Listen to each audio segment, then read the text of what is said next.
Saya William Metu Lauren, saya di Suara Cita Edukasi.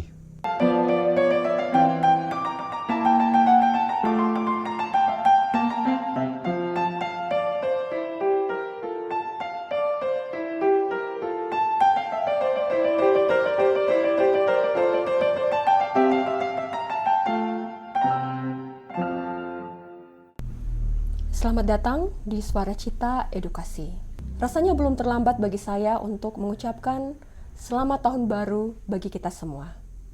Di akhir tahun 2024, pada segmen Suara Cita Edukasi Share, saya mewawancarai seorang anak muda, white hacker dari Unima, related dengan teknologi. Dan di awal tahun 2025 ini, saya juga melakukan hal yang sama. Ini adalah William Matthew Laurent. Oke, William ini adalah IT Security Engineer di Pemprov Sulawesi Utara dan founder and owner dari Satu Labs dan juga merupakan konsultan SEO dan Cyber Security Manado. Hai William. Hai Kak. Terima kasih ya sudah menerima undangan kami untuk bisa share di Suara Cita Edukasi. Oke, baik. Seperti yang kita ketahui, perkembangan teknologi saat ini begitu pesat ya. Dari saat ini kalau kita ketahui, AI ini sangat diperlukan ya di kehidupan sehari-hari. Dan ini adalah sangat penting bagi saya untuk bisa mengedukasi masyarakat bagaimana menggunakan AI ini. Apa itu AI sebenarnya, Will?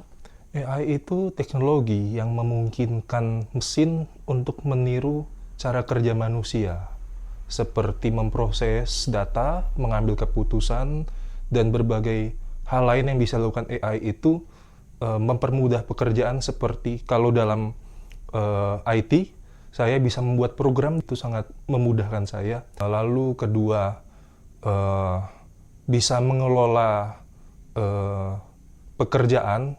Misalkan saya sebagai content writer, saya bisa mengatur artikel hari ini judulnya apa. Lalu 7 hari ke depan, 2 minggu ke depan, saya bisa membuat itu. Jadi saya bisa membuat keputusan artikel apa yang akan saya buat. Oke, baik.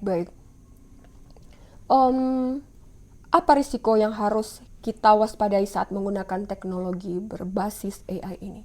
Iya, jadi AI sekarang kan sudah ada banyak ya, tidak hanya ChatGPT. Jadi ada juga software engineer juga, para developer lokal yang membuat AI juga. Nah, tentunya AI ini menyimpan data kan. Ketika kita masuk ke akun, AI itu mempunyai memori.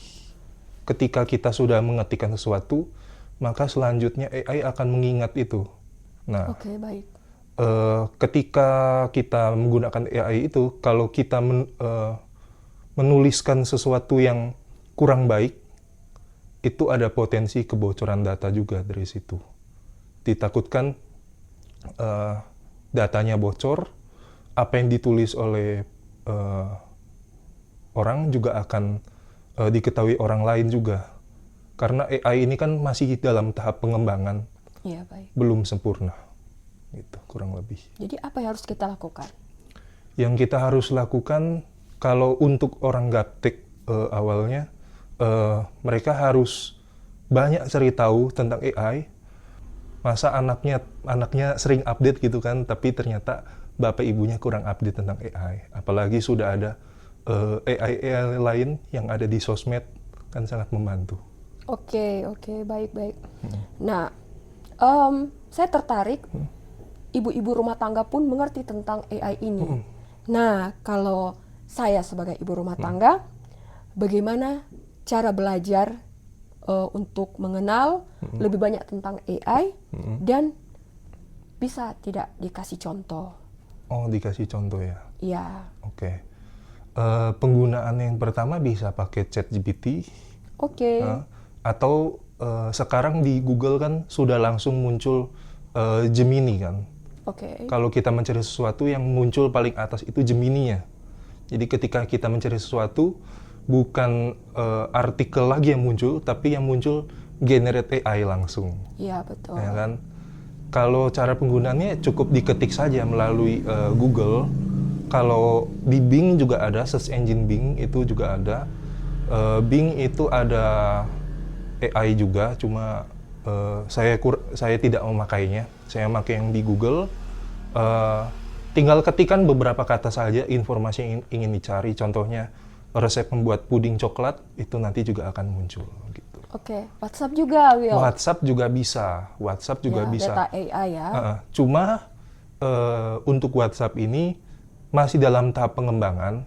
Jadi ketika kita mencari sesuatu, kadang informasi yang diberikan kurang tepat, Kurang akurat. kurang akurat. Oke, baik. Dan juga yang perlu kita ketahui, bagaimana cara kita bertanya. AI ini harus diberi data dulu, apa yang mau kita cari, apa yang mau kita hasilkan, maka nanti AI akan menggeneratkan hasil yang lebih akurat daripada beberapa kata saja. Karena kan saat kita menjalankan AI belum tahu maksud tujuan akhir kita itu menghasilkan apa. Oke, baik. Jadi penting sekali juga cara bertanya kita untuk mendapatkan apa yang kita tuju ya, seperti itu. Oke. Nah, Anda adalah founder and owner dari Satu Labs. Apa ini Satu Labs? Satu Labs ini sebenarnya tempat belajar buat anak muda untuk yang tertarik dengan SEO atau cyber security. Namun di sisi lain, saya sebagai founder juga membuka jasa bagi yang ingin berkonsultasi tentang SEO ataupun keamanan cyber, begitu. Oke, lebih lanjut lagi keamanan cyber dalam bentuk apa? Keamanan cyber ini yang masih saya pelajari. Pertama, penetration testing atau pentest. Kedua itu OSINT atau Open Source Intelligence. Oke, kalau ada yang datang, Will, Instagram saya kayaknya dihack nih. Bagaimana itu Anda menanggapinya? Ya, ini pertanyaan sering ya masuk itu kan akun Instagram kena hack. Jadi biasanya saya akan menanyakan beberapa informasi seperti password lama Instagram, terus aktivitas apa yang kalian lakukan sebelum terjadinya peretasan akun itu.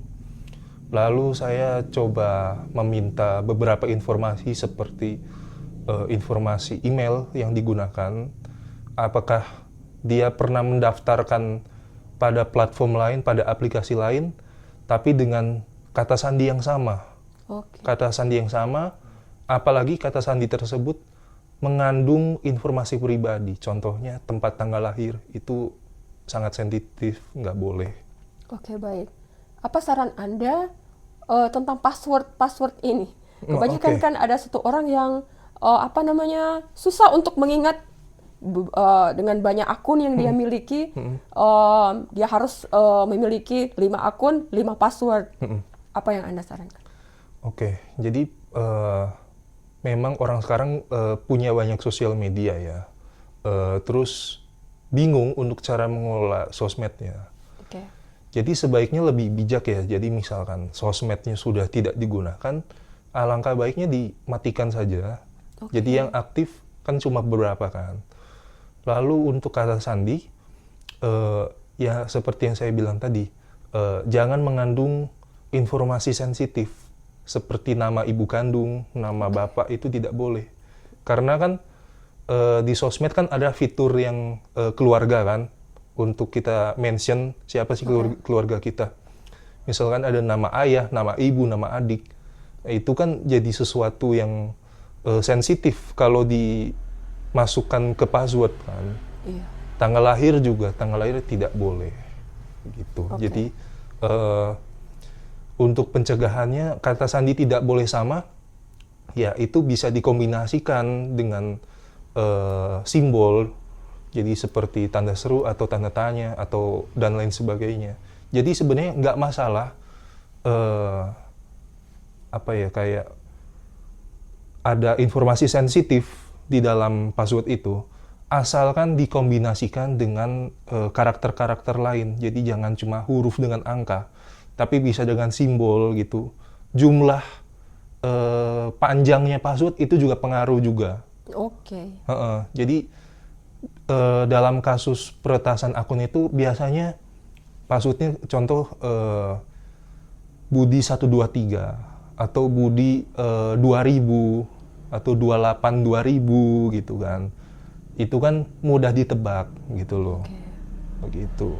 Oke, nah ini pertanyaan ibu rumah tangga lagi nih, emak-emak. Iya. Ya, kalau Facebook nih, mana lebih aman? Pakai nomor handphone atau email? Nah, ibu-ibu biasanya malas kan pakai email. Nah, menurut Will gimana? Iya, sebenarnya keduanya sama-sama aman. Mau nomor HP ataupun Facebook ya. Tetap kembali lagi ke password tadi. Ke password tadi. Terus terakhir kebanyakan sih kalau ibu-ibu rumah tangga itu nomornya sudah mati tapi lupa diganti. Nah, akhirnya ketika kata sandinya sudah lupa, baru kok ini nggak bisa masuk ya gitu. Oh ternyata nomornya mati gitu. Nah sebaiknya ya nomornya diganti gitu sebelum sebelum tidak aktif atau dirasa sudah mau ganti nomor, ya harus diganti juga semua nomor yang didaftarkan pada sosial media seperti itu. Oke, baik. Nah ini Will, ini kan lagi marak-marak deepfake ya? Iya, deepfake. Nah, agak susah ini membedakan mana yang asli, orang yang asli, suara yang asli, kayak gitu kan. Ada contoh-contohnya di internet yang bisa dilihat ya. Kalau ibu rumah tangga nih, emak-emak, bagaimana saya membedakan supaya saya tidak tertipu, gimana? Oke, deepfake ini memang agak mengerikan sekarang karena tidak hanya artis, muka-muka artis yang kena, bahkan pemimpin negara pun juga digunakan mukanya untuk deepfake untuk mempromosikan barang. Iya betul. Untuk mengeceknya ya tentunya harus ada kesadaran ya, maksudnya ini logis nggak ya kalau dia mempromosikan sesuatu gitu.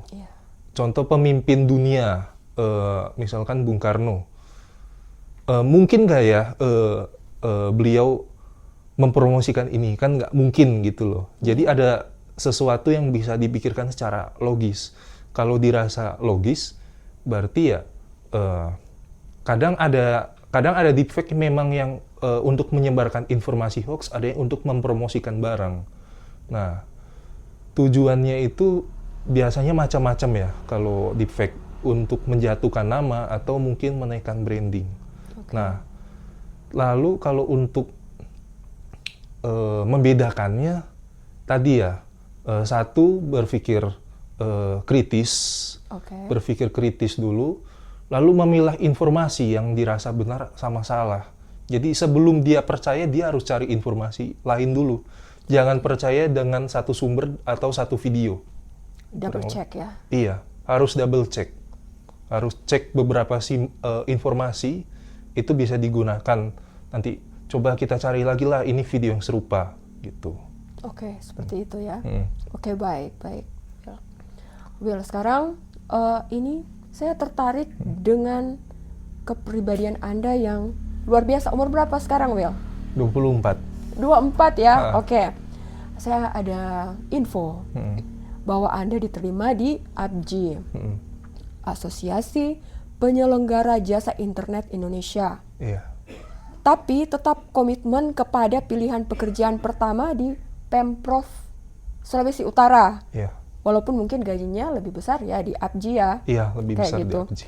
Nah, ini kan untuk anak muda ini menurut saya luar biasa, memiliki karakter, memiliki integritas, memiliki komitmen.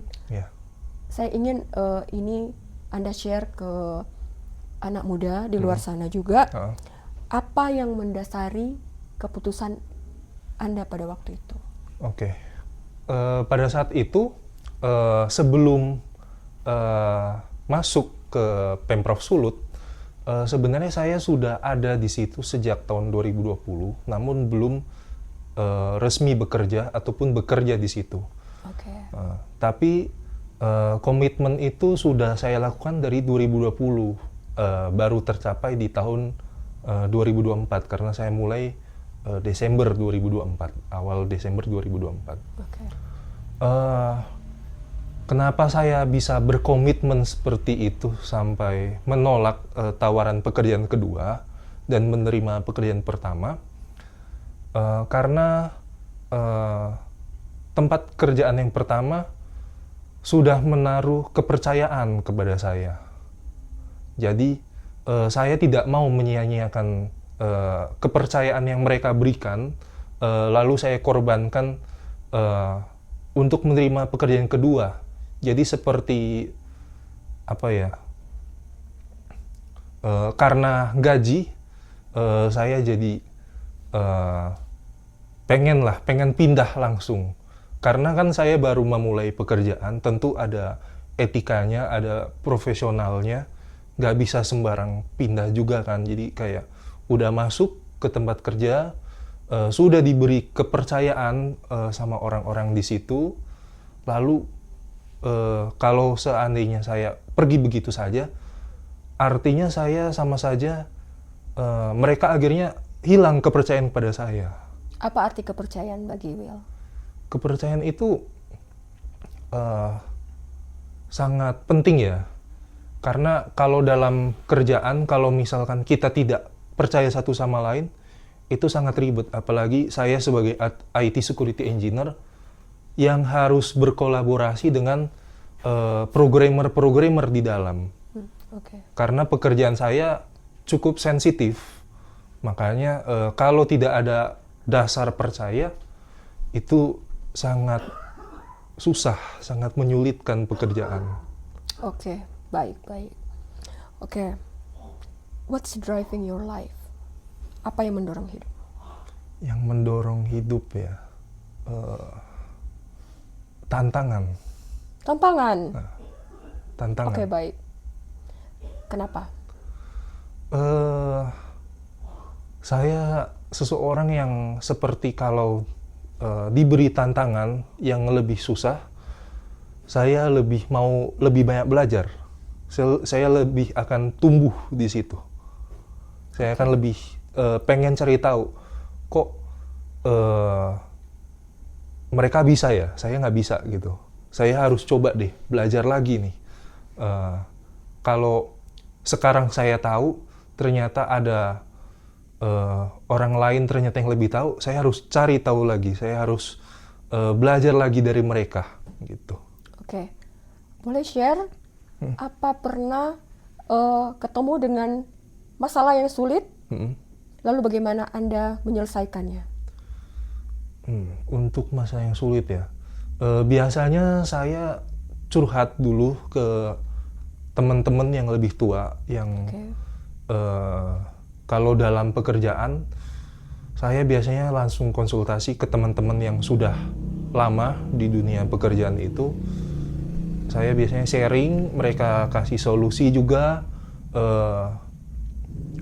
Akhirnya saya coba mengumpulkan beberapa solusi. Saya coba satu persatu, dan saya rasa di mana yang paling terbaik, saya lakukan itu.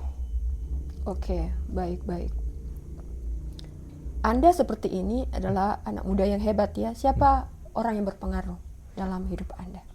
Satu, mama ya. Mama. Hai Mama. Sangat Apa berpengaruh. kabar? Mama. Adik.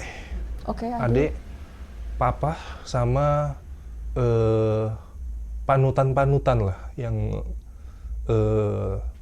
selalu bikin saya pengen belajar terus. Padahal mereka sudah expert, sudah sudah di atas kepala 5, tapi mereka masih mau belajar terus-terusan.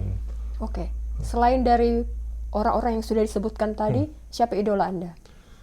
Satu, Jim Giovedi, salah satu hacker juga dulu. Pada masa itu dia viral-viralnya isu menggeser satelit. Lalu kedua, Kang Ono, dosen juga di luar. Lalu ada lagi dosen juga, cuma di Unima, Mener Guido. Oke. Nama lengkap beliau? Guido Converti-Kainde. Oke, baik. Kenapa mengidolakan beliau? Kalau untuk Mener Guido ini sebenarnya saya mengidolakan karena beliau berpikir kritis ya. Oke. Berpikir kritis, lalu beliau sudah expert tapi masih mau belajar gitu. Masih ada kemauan untuk update. Rendah hati ya, mau belajar. Masih mau belajar. Biasanya kan ada beberapa teman senior yang seperti sudah dirasa senior, jadi ketika kita mau sharing dengan junior, mereka nggak mau denger gitu. Tapi kalau beliau itu salah satu orang yang mau sharing gitu. Jadi nggak lihat, oh kamu sudah expert, oh kamu masih junior, kamu masih baru belajar. Oh ayolah kita sama-sama belajar gitu. Jadi kurang lebih ya, Mener Guido orangnya seperti itu. Jadi itu yang jadi, wah ini nih gitu loh. Oke, patut dicontoh. Patut dicontoh. Oke, baik. Untuk tahun 2025 ini, apa ada impian yang besar? Impian ya? Impian sebenarnya pengen membesarkan satu labs ya, salah satu. Karena saat ini satu labs belum mendirikan komunitas publik untuk belajar. Jadi rencananya di tahun 2025 ini pengen bikin wadah lah untuk orang-orang yang pengen belajar tentang SEO ataupun cyber security. Oke, Gitu. baik. Terakhir, Will, apa filosofi hidup Anda? Tumbuh melalui tantangan. Tumbuh melalui Tantangan. tantangan. Ya. Oke, baik. Terima kasih, Will, sudah bersama-sama dengan Suara Cita Edukasi. Kami sangat-sangat menghargainya dan kiranya pembicaraan ini dapat berguna bagi emak-emak di rumah dan juga anak muda di rumah. Oke, terima kasih.